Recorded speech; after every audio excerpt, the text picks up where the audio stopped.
All right, so good morning and thanks for stopping by, everybody. I've got a couple things to chat about today. Three use cases primarily, and let me just, by way of introduction, tell you that as Jeff mentioned, I've taken courses over the last couple of years in generative artificial intelligence, primarily looking at really prompt engineering and how we can use these tools to, streamline the work that we do here, how to augment the work that we're doing here, how to amplify it. And that's been my real focus. Not so much on the technology of, how does a transformer work or things like that. How does a neural network work? But really, where the rubber hits the road for us, that's really been my big focus here. And I'll start by just highlighting this term that I have here for the gist of the talk here, co-intelligence at work. That is the title of a book by Ethan Mollick that I recently read. And I really like the title is a hat tip to his work, but I really like the concept he's come up with, and everybody is kind of adopting this now, I think, is using more of the generative AI stuff as more of a thought partner or as a really smart assistant that needs guidance to output the information that's going to be useful to you. So therefore, the prompt engineering becomes a really important kind of task to learn, so we can actually get the valuable input out that we're needing. So for our use cases today, I think everybody's concerned, rightfully so, about the cuts that we're seeing to federal funding, science, and so I started to think to myself, how could we use generative AI to supplement the messaging that's coming out of DC and that's going out from this organization to our members worldwide. So we'll talk about that a little bit. Another thing that I've heard quite a bit actually, since we brought in new staff, new senior execs over the last couple of years. And in particular, I've been in meetings with Suzanne, our new CIO, and Shalonda, the new director of comms. And I heard from both of them on occasions, hey, you can go to the website, you can find the mission statement. That's all well and good, but then you've got to start to piece together all of the parts. Like we have to start to infer a little bit. So I started to think to myself, well, is there a structured way that we could look at data that's out there, that is what we call clean data, and that's very well structured, it's been vetted. And I said, oh, one of the ways to do that would be to look at the IRS filings for this organization, the tax filings for each year.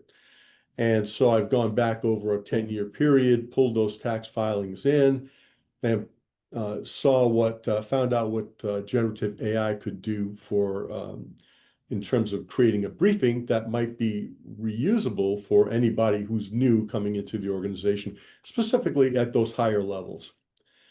And lastly, I'll talk about the prizes and awards project that we're in the midst of right now. And what we did here is our typical process is, we bring the web team together, we talk with the clients, we talk with the stakeholders, we kind of get a feel for what they're doing and what they are expecting from us. And then we'll sit down and we'll kick around some ideas for different interfaces. We'll find out what works, what doesn't. We'll do a competitive analysis. And along that path, I said, I bet the generative AI can have a role here too. So there's a process called vibe coding, all right? So you speak in natural language to the program and say, these are the kinds of outputs that I'm looking for. How can you help me with? And back and forth and back and forth. On my side of the house, I developed just kind of a search, sort, filtering capability that we're employing now in the prizes and awards. So we'll talk about that a little bit too. Let's go first and foremost into the prompt for the AI AMS advocacy from DC. Now, again, as I mentioned earlier, I think that this is a really important thing. And what we want to do is reduce as much friction as we can for the members and the leadership to get in contact with folks in Congress, their local newspapers, for instance, or their social feeds. And we want to give them the opportunity and the ability to look at things and say, hey, I've got this structured data, and I'll talk about that in a minute. And how can we use that and AI to do things like have it write a letter to my representative in Congress? How can I do that, to use that to pull together something for my local newspaper, or in this case, you'll see for the New York Times? And how would I do something if I wanted to put out on the social channels, for instance, on my LinkedIn, hey, this is what's going on. This is why I think it's important that we restore this funding to the best of our ability. So in order to do that, we need to structure a prompt. So what I typically do is I'll go back and forth. I've got an idea of what I want it to do. And so I give it a role. In this case, I tell it, you are a strategic communicator, and you're here specifically to help members of the society to talk with their people in different voices and different channels. Then I'll frame the problem a little bit. I'll say, use this, for instance, in this case, we talked about well-structured data. I set up a project folder, and in that project folder for this, this is on ChatGPT. In the project folder, I put some of our public statements from senior leadership. I think the DC folks had a link to an Excel spreadsheet that talked about 1,600 or so grants that had been, jeopardized. So we put that in there. And I also uploaded an Excel spreadsheet that had all of the reps and senators for all the districts across the nation. So, and I know that that's all well and structured properly. So that's, again, another example of nice, clean data. So I told it, use this information that's in your folder, and we'll use that going forward. And I said, your task is to produce tailored content, right? That's coming from me or a person I designate. That's going to help the AMS members and staff inform and activate, and on and on. And I'll show you the full prompt in a few minutes. Then I tell you to generate all of this stuff. Then I'm giving it the constraints here, right? So I'm really trying to narrow the field down here. And I'll say, okay, use the, this 16 plus NSF grants that were terminated, the AMS policy documents that were available to the world, and that sort of thing. And I'm focusing it on this content. Then I tell it I want to use a confident, strategic voice, be sincere, emphasize the urgency of this thing because it is really important. And the content that comes out should be easily used by, easily reviewed by me or whoever is using the tool to iterate through and really hone the message to their particular voice. And then at that point, I'll tell it to begin its work. And again, I reinforce that it should use the senators and representatives file that I put out there for it to use. Now, why does a prompt like that work, right? And this is pretty much would be considered a gold standard in a prompt. It's strategic, right? It's aligned with our mission. It understands our mission. I've already told it that. It's modular. We can tell it, I want you to give me format in different channels. It's credible because we're using this solid data that we know that has been cleaned and vetted, and it's out there for the world to see. it's scalable. I can tell it to do this for one person. I can do it for a group of people, and it's human ready, right? So when it comes to me, I can simply read that thing and understand it and say, okay, yes, this does sound like an op-ed piece for the New York Times, for instance.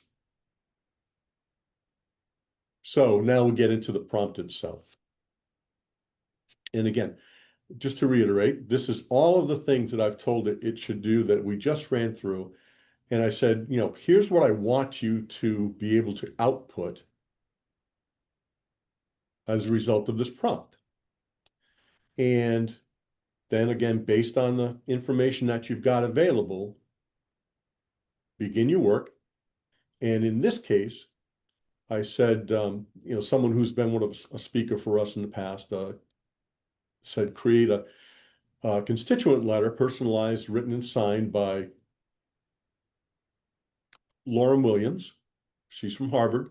And I chose Harvard as a use case because we know they've been triggering word, but yeah, I think they've been targeted, right? And so that's a safe thing to say there. And I want you to do this kind of stuff. I want you to output this. Tell us why it's impacting Harvard specifically.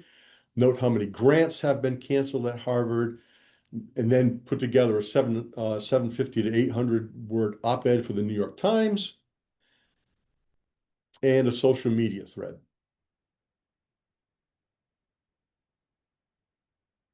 So what I can do is this.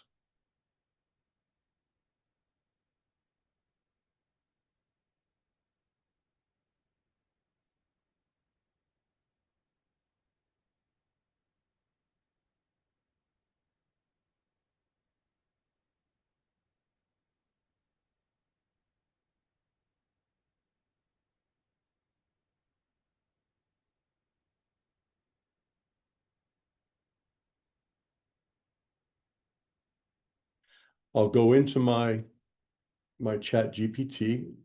And as I mentioned, I've got my project folder here with all my talking points, different letters that have come out from John Mayer, for instance, talk about the backstop grants and all this. I've got instructions here. I've told it how I want it to respond to me. Now, if I run prompt,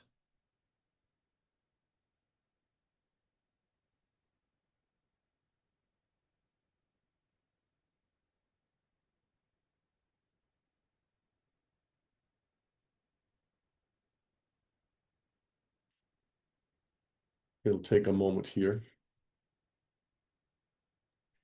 While this is loading, I just want to point out to everyone that Tim has mentioned a few times that he's using public information available to the world. So that's just something to keep in mind, that we never, ever want to put in any PII or private data into ChatGPT or any other AI system. So just something to be aware of. Everything Tim's using here is available on the website or publicly available in some other way. So you can start to see the output here is taking a minute to think, right? And it's going, okay, so this is going to be from Lauren Williams. This is her role at Harvard. And from the data that I've given it, it has looked into the data file and said, okay, she's from District 5 in Massachusetts.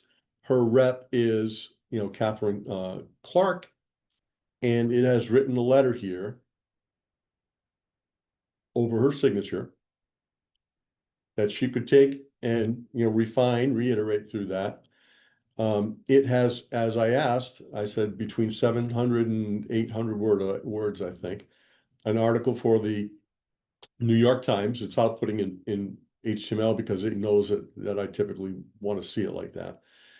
And it also put together a LinkedIn profile. Now, I could have gone through and grabbed her profile, for instance, and put that into my project folder and said, write in her voice, using all her stuff. I didn't want to dive too deep into this. But then, so it's written a LinkedIn post that she could use. And then, as I told it to, I said, tell me what you're ready to do next. And so now I said, okay, well, I could set up a meeting script for a congressional visit, policy brief, if she wanted to talk with her rep, full advocacy packet, and we could define what that means, right? So that could be a script for her to speak from, an email to send out, a fact sheet. We could easily do set up a 60-second podcast intro script where that might be something to generate some thought and communicate on a different channel. It's also taken a guess here, which I really, really like. It says, hey, how about if we did a 350-word op-ed for the Boston Globe or a similar local paper? And then what it could do for us also is to map out, using the data that we gave them about the grants that have been canceled or damaged or whatever. It could actually show us a map across Massachusetts of where these grants have been targeted. So I think that's a pretty powerful way to get information out of this. So, why would we want to use this, right? Why would we want to use an approach like that? We could use, just-in-time messaging for congressional engagement. Somebody's preparing to go to Capitol Hill, and we know that folks do that a lot, and DC always is advocating for them to stop by and make an appointment, and here's how to do that. So this could be something to generate constituent letter, talking points, district-specific policy briefs, all grounded in publicly available, very clean, structured data. Multi-channel advocacy campaigns with minimal staff lift. I think this is great. This is another thing about the co-intelligence side of the house here, right?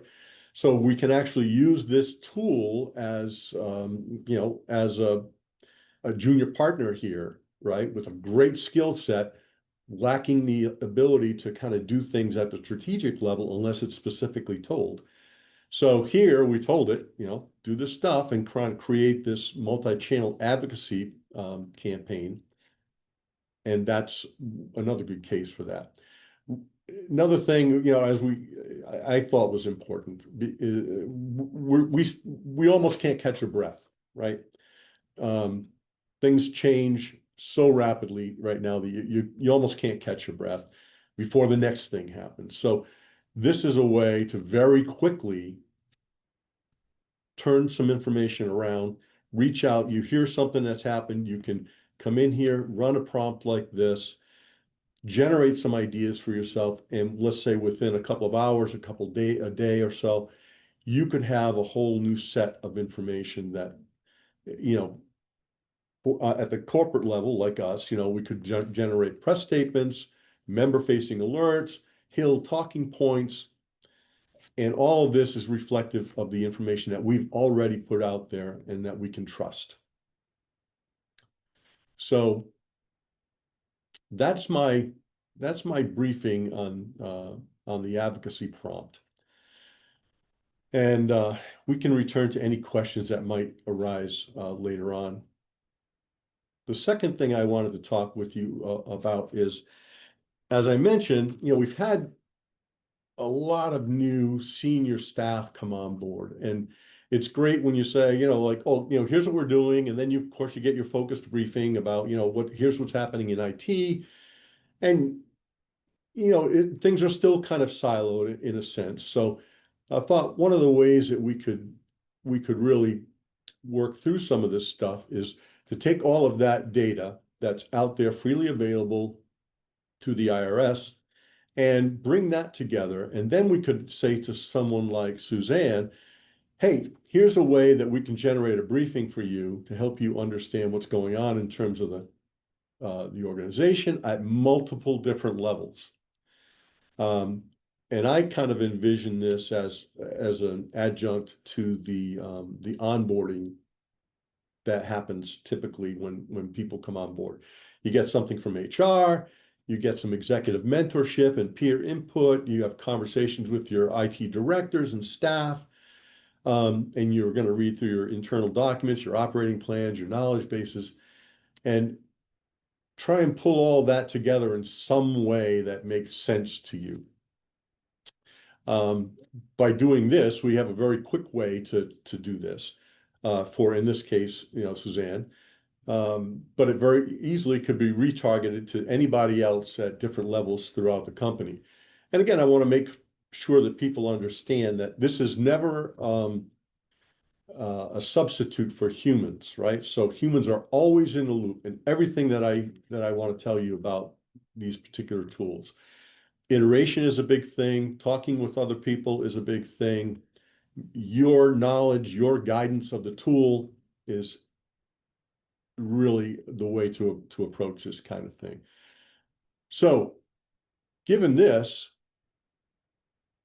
I was able to pull together a prompt. This is a little bit more concise than the other one.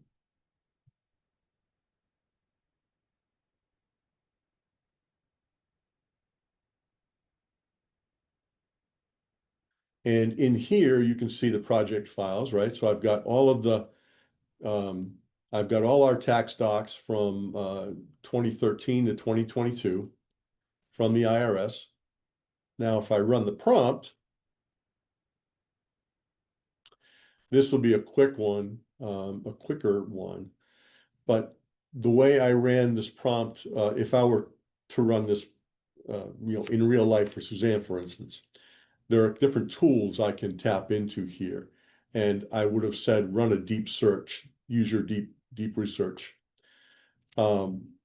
because that gives it the opportunity to look at this data that I've put in there, look at the prompt I'm giving it, and then also to get out into the world and start to look around at other things that may come in that might be useful in onboarding or in an executive briefing like this.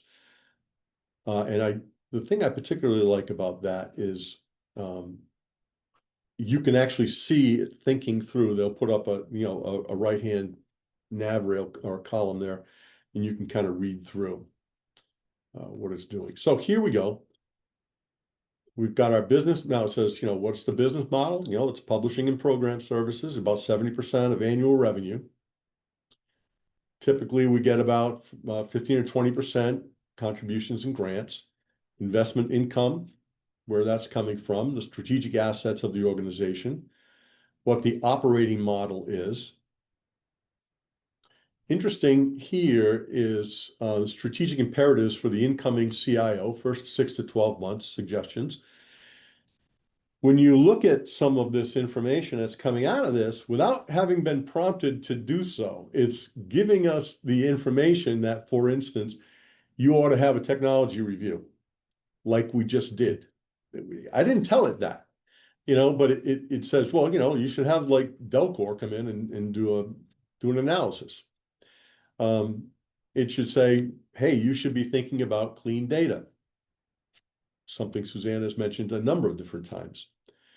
It's giving us key performance indicators, things that we ought to be looking at and that can be drawn from those 990 forms, those IRS forms, to see what's possible, to be looking at in terms of, things like efficiency. What are the digital first opportunities, right? Smart publishing tools, unified digital member portal, analytics driven program decisions. These are all things that are, you would typically think about that, at the CIO level would be important. And then it'll give you, where we are and what the possible next steps are.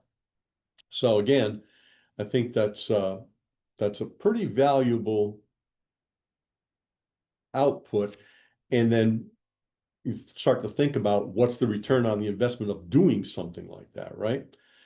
Well, we got a faster ramp up time, consistency across roles. So everybody it can get basically the same report from the same evergreen data. All we do is add the next, 990 in next year that it's available, and improve strategic alignment. It lets everybody know where we're coming from, where we're going to. And most importantly, I think, you get away from these lengthy manual briefings and all that other stuff to a more concise way to get to efficient briefings And as they point out here, just kind of builds a bridge. These, by the way, are also built with an AI tool called Napkin, which is nice. So the output we can get from this is a really well-structured document, includes all of these different things. I went through and I did clean it up a bit. It can generate a PDF form, but I wanted it to be a little bit more better structured than it was. So this is the output of the deep research tool.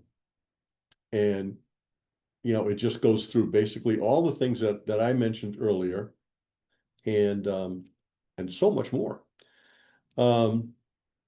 So that's and the other thing I thought was interesting too. I won't play these for you, but there's another tool that's out there called Notebook LLM. It can take all of this information, condense it, and give you things like a podcast, a two-person podcast, and they would talk about that briefing that I just said. So, let's say, Suzanne was on the ride home one day and said, I just want to, cycle back on this stuff. Plug that in, listen to the briefing. That's a nice one, only about 5 minutes. You can also get out of that tool, Notebook LM, executive briefings, frequently asked questions, study guides, that kind of thing. So that's a really powerful tool as well. And the final tool, I just want to keep my eye on the time. So the final tool final way I decided to use this was in our prizes and awards project that we just worked through. So this was a little bit unusual because we don't typically get direct help requests from leadership. But this happened to come in, and it was from the secretary, and that immediately catches everybody's attention. We want to pay attention to these sorts of VIP requests, right? So we began to work through, what Boris wanted, and he just said, basically, I just want a better thing, right? This is what we started with, and this is nothing to be proud of, right? So no wonder he said, I want something better. And he challenged us to that. And I like that. So the response was, that we began with a help desk request. And as I mentioned before, we pulled the web team together.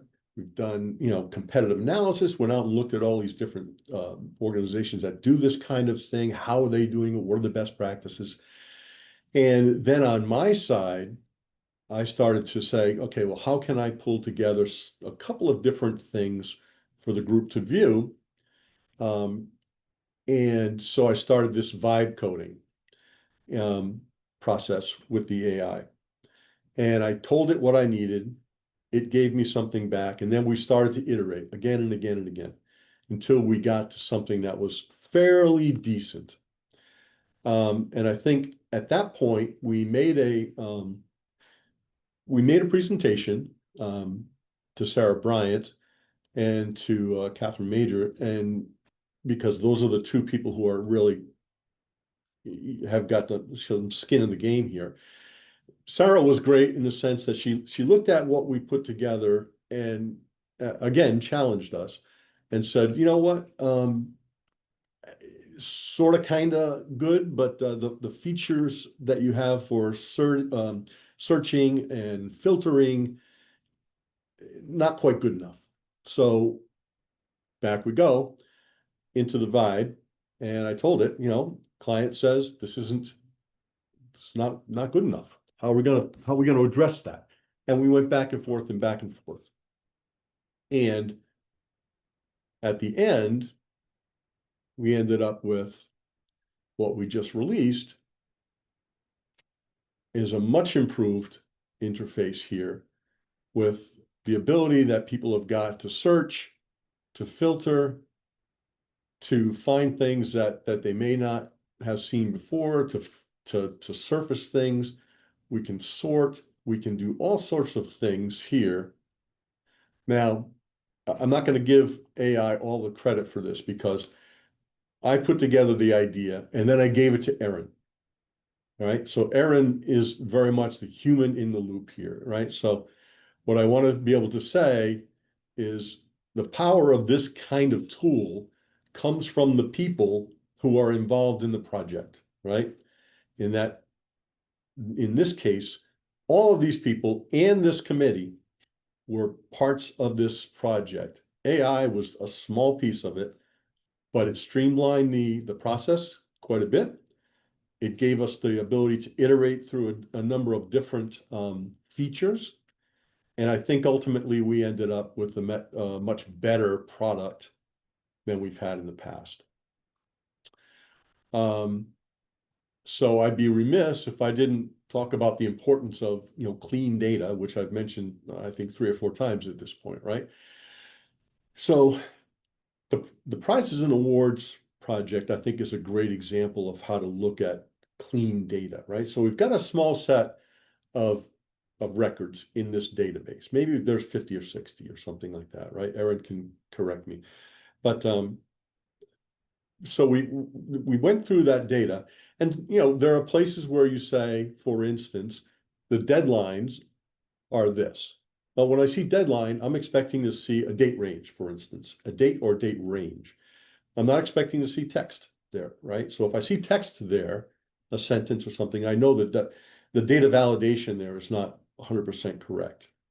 And what can happen is we end up, with, ultimately we end up with bad inferences that come from that data, right? And especially now, if we're going to start to move a little bit towards integration of Gen AI tools, we need to be really careful that the data is good, because if it's not, that will lead us down the wrong path. It will waste staff time, campaign dollars, and that's the kind of thing that we need to be really aware of. So again, clean data just bridges the gap to make good strategic AI decisions, and just good decisions in general. So that's about 35 minutes. I'll start to wrap up now. Anybody who's interested, here's what I'll do. Go back.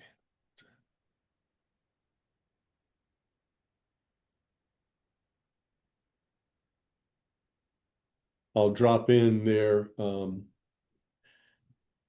link to this presentation. Anybody can take the time to read through that when you have a moment. If you feel like coming back, you can see the tools that I use to create this, some of the courses that I've taken, the co-intelligence, a couple of books that I've recently read. These are some really interesting things if you want to dig deeper.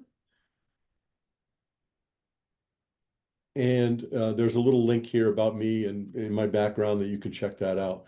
And I'll leave you with this, which is my own personal mantra, which is really, the more you know, the more you realize you don't know, right? And so I've been looking at this stuff for the last couple of years, and it's immense. And the velocity is incredible, and it's difficult to keep up if you are interested in it. Never mind if you only have a passing interest, right? So I would leave you with the fact that, with the thought that, try and get into this virtuous cycle here, right? Get some insight, recognize that there are gaps in your knowledge, that you've got to generate new questions from that stuff, expand your inquiry, and just continue along that path. And I think that that's a really solid way to think through things. And with that, I am going to close out. And if you have questions, I'll do my very best to answer them. I may not be able to answer all of them, but I will certainly find out and get back to people offline if you want. Suzanne? So I just wanted to reiterate a couple things that you said, Tim. The first one is that a lot of people, I think, are hesitant about AI because they feel that they or some of their functions are going to be replaced. And that's not the true intent of AI, other than in some very, very simple forms. if we take Tim's example where, by the way, Tim, I'm glad to see you're not trying to replace me, but actually assist me in your Yes, CIO absolutely. example. Thanks so much. But if we take Tim's example of where he wanted to make my entrance to the AMS easier by providing all the information that, here's what you need to know. Here's what the AMS thinks about XYZ. Here's the mission, etc. That is all very useful. But the most useful thing to me has been in my 4 months here at the AMS is to meet all of you individually or in groups and speak with you and understand you through person-to-person interaction, not just by reading the website and looking at documents, etc. So that's where AI, and this is a very simple example, of course, but where AI can help and assist me, but it's not the be all end all. There's, as Tim had said, it does not replace human interaction or human decision or even human gut feel. So long story short, I don't want you to feel, threatened or hesitant about AI. There's a lot of positive ways we can use it. And the second thing I just want to say is that you heard Tim talk a lot about clean data, and thank you, Tim, for that and representing that. And so clean data means correct data. And correct data means not only you know for certain that the data is true to form, but it also means that it's not duplicated. It means that it's in the correct format such that any system that we ask a question where we need that data, it can consistently be interpreted the right way. So one of the things that you all are going to be asked for from me coming up is to look at the data you use and make sure that it's clean or consistent or definitely correct. And I think we might have a bit of work there to do, but it's going to be really important moving forward with all the different projects that we had. So just wanted to make those two statements. And Tim, thanks so much for your presentation. I appreciate it. And I'll be quiet and let other folks ask questions. Thanks, Tim. Nancy, did you have a question? I do, yeah. First, thank you, Tim. This is a really great overview. As a writer, I've been like nervous about AI. I'm like, I'm looking at my obsolescence. But thank you, Suzanne, for also saying those encouraging words like, well, you still need people to do things. My Absolutely. question is a little multifaceted in terms of how you then relate to the things that AI puts out. So in my mind, like we've seen headlines like AI generated inaccurate information. So this kind of clean data question, there's like a fact checking and review process, but then there's also like it can generate an avalanche of stuff that then it feels like we have to vet before, like how reliable is it and how do you keep up? Like I feel like it can do a lot, but can my brain and my knowledge keep up with all of its output? And if you have thoughts about that. Yeah, so I think a great example of that would be the the CIO briefing, right? So I'm not I'm giving it data that's been vetted, right? So we know finance is meticulous, right? They're meticulous about what they do. And they have to be by their nature, and they're going to be audited. And all of these things, really call for them to be very, very attentive to the data that they're giving. So what I try and do in how I'm using the tool is do things like that. Like here's a very well vetted data set. I can trust that information, right? It's gone through all the folks here. It's been audited. Now it's up available to the world. And so I can trust that information. The other thing is, like, for instance, it's trained on like Bootstrap 5 and all HTML and all the CSS standards. And more importantly than all of that, it's also trained on all the accessibility standards, right? So it's got all of this knowledge in there. And so I can query it and I'll tell it, use the standard, use WCAG, because as we heard from Peter Kay last week, this stuff is really important to us, right? And it's important to the people who use our products. So it's got a memory that's very, very useful.